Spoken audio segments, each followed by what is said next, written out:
C'est parti pour ce second épisode de cette série spéciale épreuve des concours. Et aujourd'hui, on va parler de mathématiques.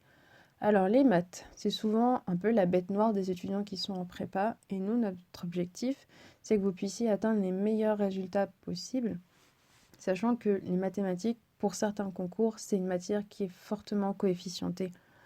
Comme on va l'aborder pour les autres matières scientifiques, vous verrez qu'on s'attardera un peu sur les attentes à avoir en tête pour la matière, pour les révisions, et ensuite comment est-ce qu'il faudra réviser en conséquence. Alors on commence avec la première partie, qui est de savoir quelles sont les attentes, quelles sont les exigences en mathématiques.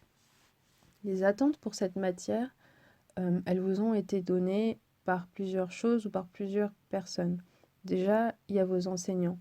Vos enseignants, ils ont été là tout au long de la prépa à vous corriger pendant les corrections de TD, pendant l'école, pendant les DS.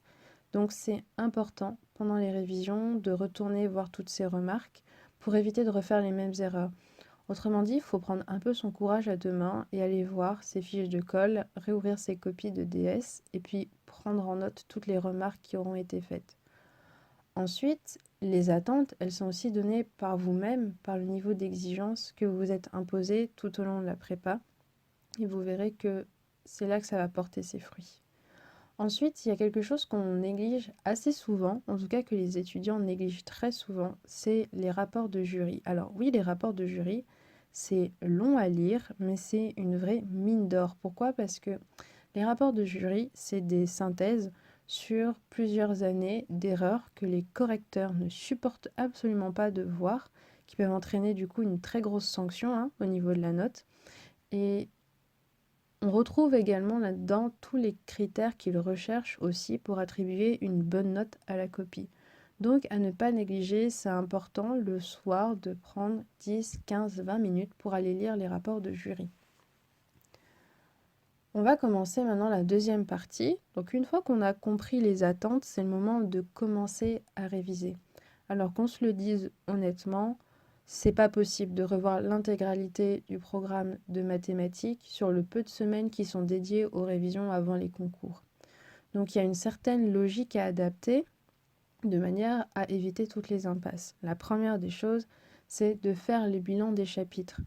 En fait, ce qui est important, c'est de définir un degré de maîtrise pour chacun des chapitres. Au fur et à mesure des 2 années, vous avez pu voir qu'il y a des chapitres sur lesquels vous êtes à l'aise, des chapitres sur lesquels vous êtes moyennement à l'aise et des chapitres sur lesquels c'est une véritable catastrophe. Alors, il y a une chose importante à comprendre, c'est qu'il y a une erreur qui est très fréquemment commise par les étudiants en prépa au moment où ils commencent leur révision. Souvent, il y en a qui disent qu'ils repartent de zéro, c'est-à-dire qu'ils vont essayer de tout revoir, tout reprendre depuis le départ. Faut pas faire ça. Parce qu'en réalité, faire ça, c'est la même chose que de dire que les 2 voire 3 ans de travail n'ont servi à rien, ne valaient rien. C'est pas la bonne démarche. En fait, l'objectif, c'est d'identifier les chapitres en fonction de leur niveau de maîtrise, d'identifier les chapitres qui concentrent le maximum des lacunes pour pouvoir les réviser en premier, pouvoir leur accorder un maximum de temps, de concentration, d'énergie, et puis garder les chapitres qui sont bien maîtrisés pour la fin, voire même se passer des révisions lorsqu'ils sont bien maîtrisés. C'est important de faire ça parce que la force de révision, elle diminue au fur et à mesure des semaines. Enfin bon, voilà, vous l'aurez compris, la règle, c'est qu'on ne veut pas d'impasse chez Mister Prépa X. Ensuite, deuxième point, il faut réviser intelligemment. Il faudra revoir les cours, les TD et ensuite faire des annales. Pour les cours, il y a une chose importante, c'est de trier les cours de première année et de deuxième année et de les réunir en grands thèmes, pas les laisser séparés par ordre de réalisation dans l'année. Le but, c'est de pouvoir les réviser par grands blocs, par grands thèmes, pour la simple et bonne raison que les sujets au concours, ils vont regrouper un grand thème qui se sera étalé sur le programme des 2 années. Qu'est-ce que ça veut dire? Vous mettez tous les cours, par exemple, sur les matrices ensemble, vous allez mettre tous les cours de probabilité ensemble, etc., etc., de manière à pouvoir les réviser par gros blocs. Ensuite, ce qu'on vous conseille pour chaque chapitre, c'est de relire le cours. Obligatoirement, le cours, c'est la base de tout. C'est là que vous trouverez tous les théorèmes, les conditions d'application bien précises. Une chose importante, c'est d'éviter de perdre de temps à faire des fiches.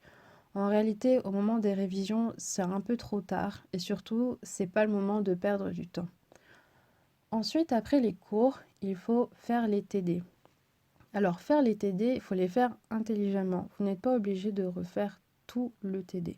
Par contre, il faut refaire les exercices clés, les exercices qui ont été un petit peu difficiles pour vous ou les exercices typiques de sujet d'épreuve.